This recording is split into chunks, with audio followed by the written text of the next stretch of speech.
CBSE का result out हो चुका है और जम्मू कश्मीर में हालांकि इस बार भी गर्ल्स ने आउटशाइन किया है बॉयज़ को, मगर बॉयज़ भी अपने अपने रैंक्स में कुछ कम नहीं हैं। हम इस वक्त जम्मू के केसी गुरुकुल स्कूल में हैं और यहाँ के एक स्टूडेंट हैं सात्विक भट्ट, जिन्होंने जेई मेंस में सेकंड टॉप किया स्टेट में, और साथ ही साथ यहाँ पर भी उनकी रैंकिंग जो है 95% बन रही है। उनसे बात करते हैं कि किस तरह के टिप्स रहे, किस तरह की पढ़ाई उन्होंने की, किस तरह से तैयारी की जिससे रिजल्ट्स पाए और आगे क्या प्लानिंग है। सात्विक, सबसे पहले तो congratulations for your good result. Thank you sir. मैं भी इस रिज़ल्ट के रिलेटेड काफ़ी खुश हूँ। काफ़ी मेहनत की थी 2 साल और आफ्टर ऑल इसका रिज़ल्ट का फाइनली मेरे को अब खुशी मिल रही है। सेलिब्रेशन का टाइम है ये। मैं तो यही कहूँगा आने वाले एस्पिरेंट्स को और पढ़ने वाले बच्चों को कि स्कूल्स आपकी काफ़ी हेल्प करते हैं। मेरी प्रिपरेशन में उन्होंने मेरे को टेस्ट पेपर्स दिए, प्रीवियस ईयर टेस्ट पेपर्स दिए, टिप्स दी, बोला कि कैसे आपको एक मतलब फ्रेम करने चाहिए आंसर्स अपने, ताकि आप मार्क्स को इंक्रीज़ कर सको, क्योंकि एंड में फाइनली आपका काम होता है पेपर के टाइम पे मार्क्स को जितना आप इंक्रीज़ कर सकते हो उतना ज़्यादा इंक्रीज़ करना। तो उस चीज़ में मेरे टीचर्स ने मेरी काफ़ी हेल्प की और मुझे बताया कि कैसे आपको आंसर फ्रेम अप करना चाहिए कि मार्क करता है आपकी आंसर शीट को आपके मार्क्स ना काटे।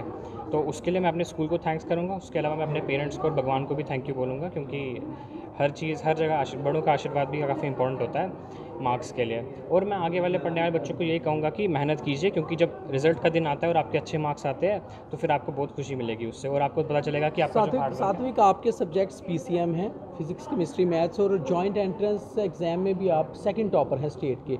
तो उम्मीद थी पहले कि इतनी लेवल की पढ़ाई आप कर रहे हैं कि आप टॉप में आएंगे, या ये एक मिरेकल हुआ, या आपको लगा कि वाकई में आपकी मेहनत ने रंग लाया है? कैसे देखते हैं?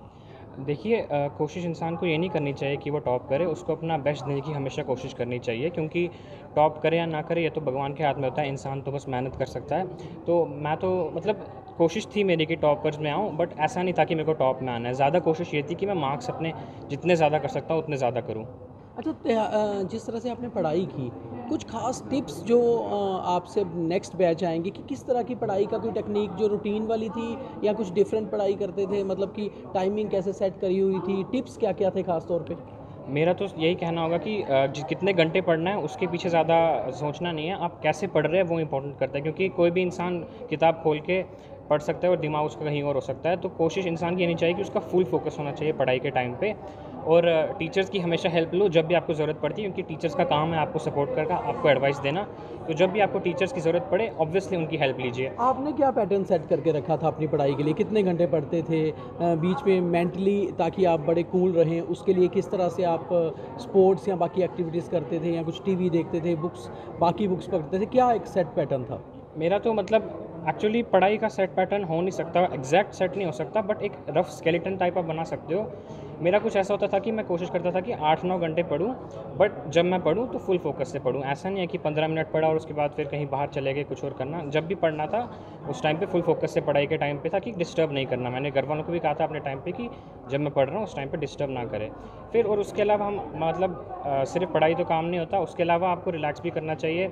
मैं और भी बुक्स भी पढ़ता था, फिक्शन वाली, और न्यूज़पेपर भी पढ़ता था। और मतलब इन सब चीज़ों से रिलैक्स होता है और माइंडसेट और इसी से चिल रहता है, ताकि आप एंड में जाके अच्छा स्कोर करो। अच्छा, पेरेंट्स आपके क्या करते हैं? पेरेंट्स का किस तरह का सपोर्ट रहा, ये कुछ बताइए। मेरे पापा तो गवर्नमेंट लेक्चरर है, तो वो एज अ टीचर वो थे, तो उनको उनकी एडवाइस भी बहुत ज़्यादा रहती थी मेरे ऊपर, क्योंकि एज अ टीचर उनको पता था कि किस सब्जेक्ट के टीचर हैं पापा? बायोलॉजी है। ओके।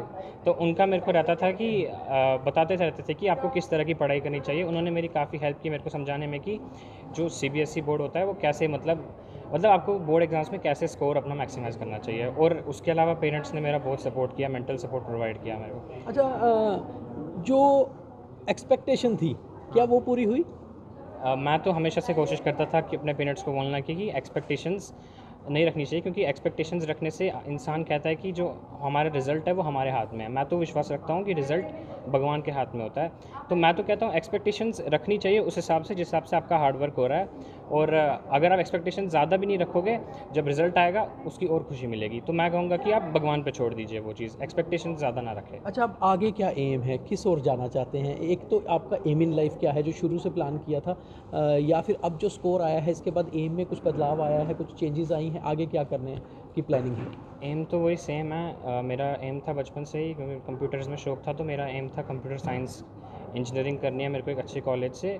और जेई के रिज़ल्ट के बाद अभी तो वही चल रहा है कि मतलब एम तो फुलफ़िल हो गया है, अभी तो एम वही है मेरा कि मैं कंप्यूटर साइंस को परस्यू करूँगा और उस हिसाब से अपनी नॉलेज का यूज़ करूँगा उसमें, और देखते हैं उससे क्या होता है। बहुत सारे स्टूडेंट्स हैं जो ये सोचते हैं कि जब हमारी परसेंटेज अच्छी आएगी, अगर अच्छा स्कोर करते हैं, तो जो बेसिक एम है, मान लीजिए डॉक्टर बन रहे हैं या इंजीनियर बन रहे हैं या ऑफिसर बन रहे हैं, तो उसके बाद फिर जाकर सिविल सर्विसेज की तरफ का भी एक प्लान जो है रखा होता है ना, यूपीएससी का प्लान होता है। तो कुछ ऐसा भी माइंड में है? अभी तो एज सच एज माइंड में नहीं है, मेरा बचपन से ही फिक्स्ड गोल था कंप्यूटर साइंस इंजीनियरिंग करने का। और मैं अभी मतलब जैसे होता है ना कि एक मतलब नैरो रोड होता है, मेरा तो वही नैरो रोड है अभी कंप्यूटर साइंस इंजीनियरिंग करने का। मैं अभी अपने आप को डाइवर्ट नहीं करना चाहता किसी और फील्ड में जाके। तो ये थे जेई मेंस के जे&के के सेकंड टॉपर अक्षित भट्ट, जो कि केसी गुरुकुल के स्टूडेंट हैं। और इनका खास तौर से कहना है कि जो टिप्स इन्होंने पढ़ाई के लिए अपनाए थे वो भी कुछ डिफरेंट थे। वो ये थे कि फोकस रहना है, बहुत ज़्यादा नहीं पढ़ना है, मगर जितना पढ़ना है वो फोकस उसको रखना है। और इनका कहना है कि स्कूल का सपोर्ट तो था ही था, पेरेंट्स का भी बहुत सपोर्ट रहा, जिस कारण जो है ये एक अच्छा स्कोर कर पाए। और एक्सपेक्टेशन नहीं रखी थी, तो जो भी किया वो बेटर किया, और कंप्यूटर साइंस में अपना करियर बढ़ाना चाहते हैं आगे। दीपक खजूरिया मेरे सहयोगी उत्तम सवालिया के साथ, take one Jammu. Take one अब आपके व्हाट्सएप पर। व्हाट्सएप करिए हाय 9728253663 पर।